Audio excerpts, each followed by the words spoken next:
Hello and welcome everyone to the basic introduction of Six Sigma. In this video, I'm going to talk about white belt Six Sigma.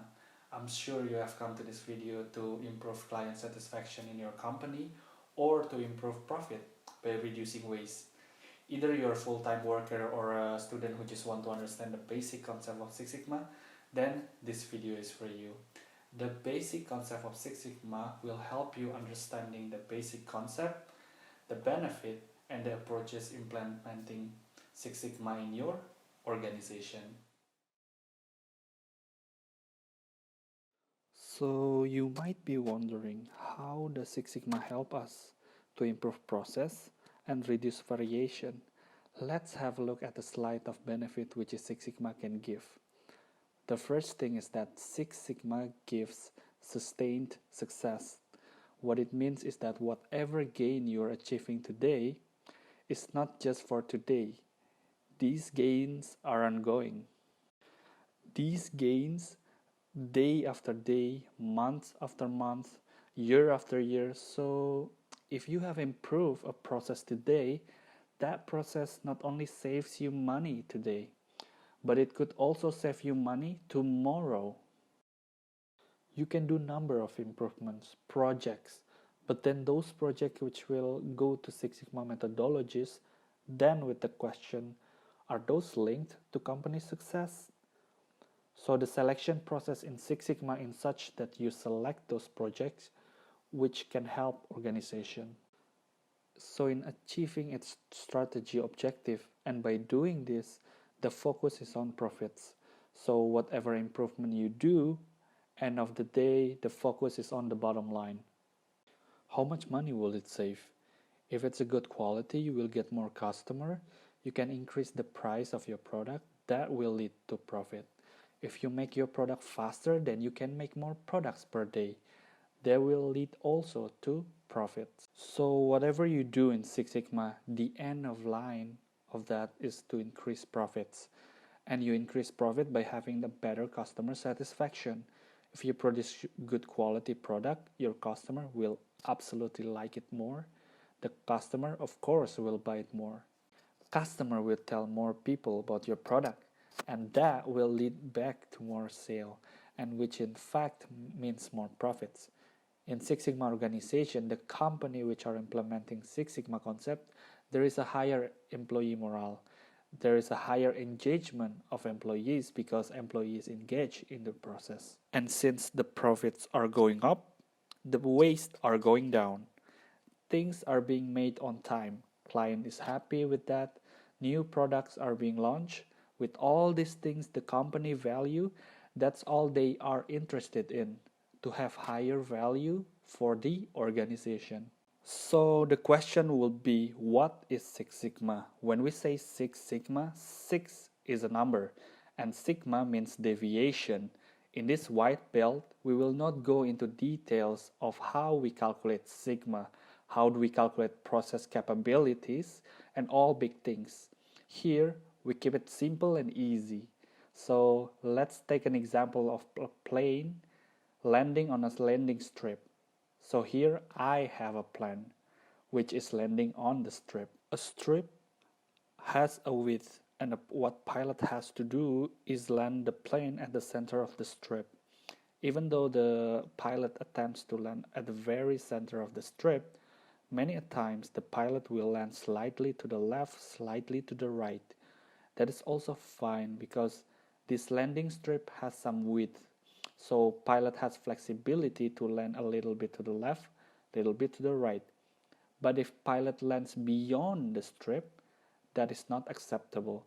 In Six Sigma, when we say Six Sigma, if pilot uses half of this landing strip for the landing, the center half, the middle half of the strip, then we can say that the performance of the pilot is Six Sigma performance. Here on the slide I have summarized these three approaches, starting with the Six Sigma as a tool.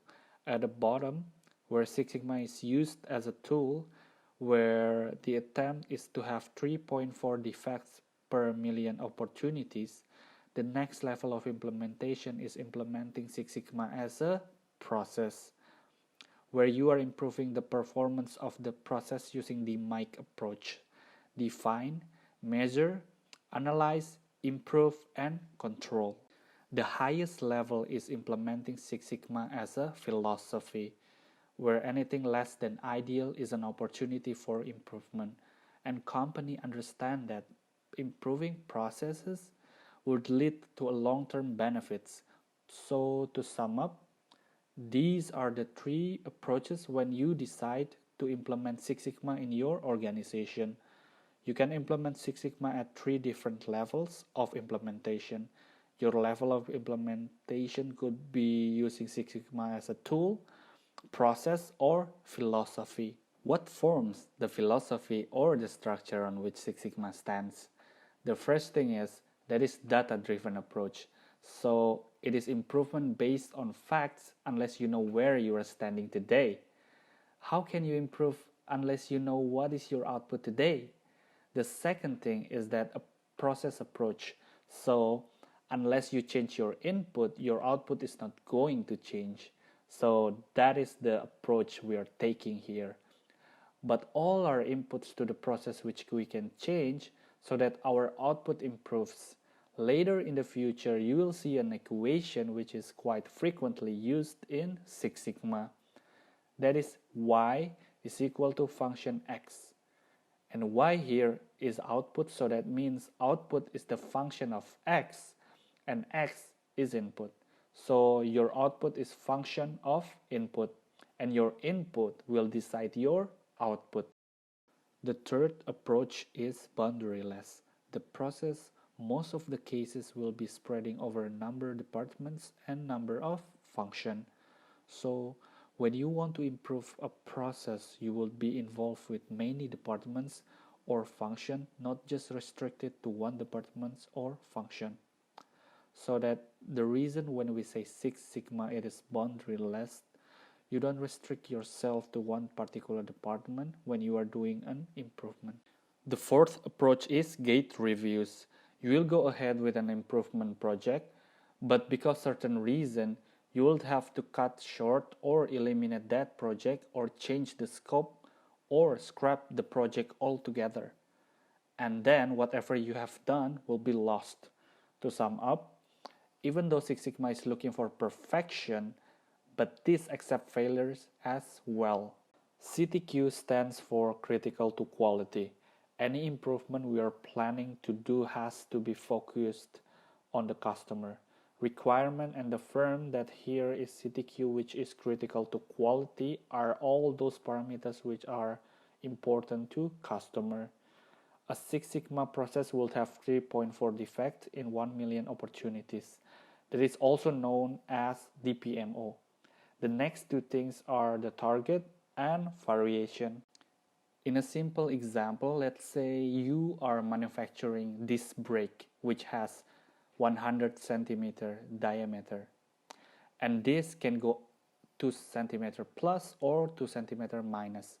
So this brake can go between 98 to 102 and 2 centimeter, but in Six Sigma your target will be to hit 100. That is where you will be approaching your target. Will be at mean at the center, and your task is to minimize variation. Anything will have variation, but in Six Sigma you will attempt to have minimum variation. How do you minimize your variation in the process so that you deliver consistent product or service to your customer? As I earlier mentioned, there are 2 improvement processes, DMAIC and DMADV. With DMAIC, it is for improving any existing process.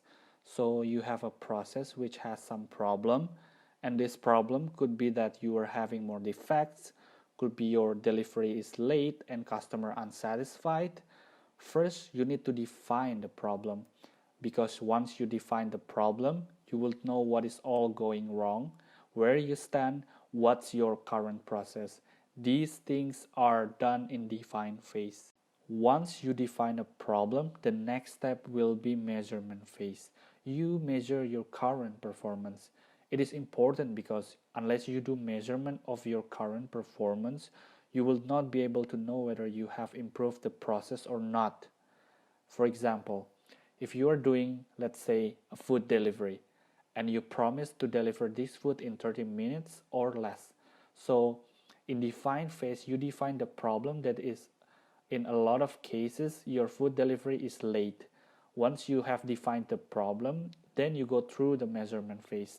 In measurement phase, you will take a number of measurements like the time, how much it takes to you.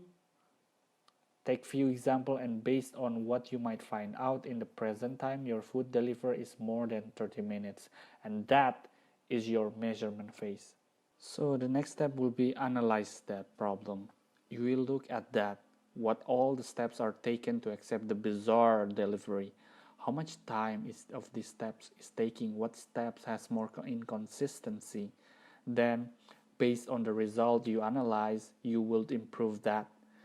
You will have number of ideas and number of suggestions.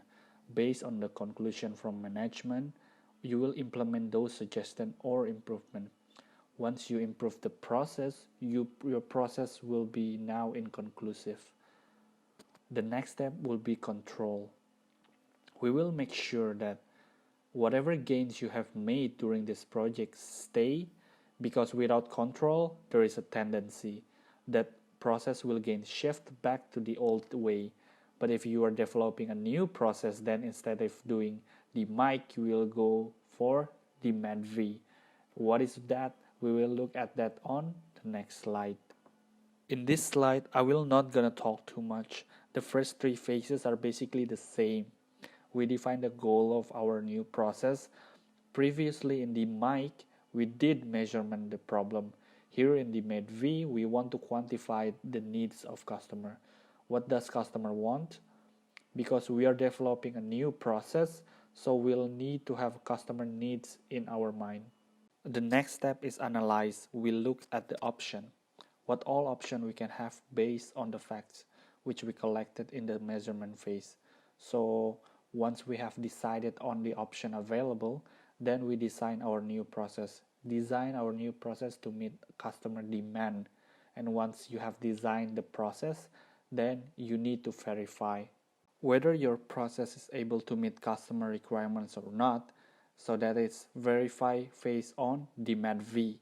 So these are the 5 steps in DMADV which you can help you in designing a new process. So with this, we have covered the high-level overview of these two processes, DMAIC and DMADV. Same as martial arts. In Six Sigma, we have levels which are defined by color of the belt. So when someone joins the Six Sigma concept, this person starts at the white belt level, and that's what you're doing right now. You're studying white belt as a newcomer to Six Sigma concepts. White belt is suitable for management, people who don't need to go into details of Six Sigma. They only need high-level overview. Yellow belt is suitable for beginners, the people who really want to get engaged in Six Sigma as a beginner. Then improvement teams are usually led by green belt for a small size project, black belt for a big size project, and if it's a very big size project and complex, then there might be master black belt leading this project. So that is for today's video, introduction to Six Sigma. If you do like this video, make sure to press a like button. Please leave a comment if you have any further question or anything you want to ask me. And don't forget to subscribe, and I'll see you on the next video. Bye.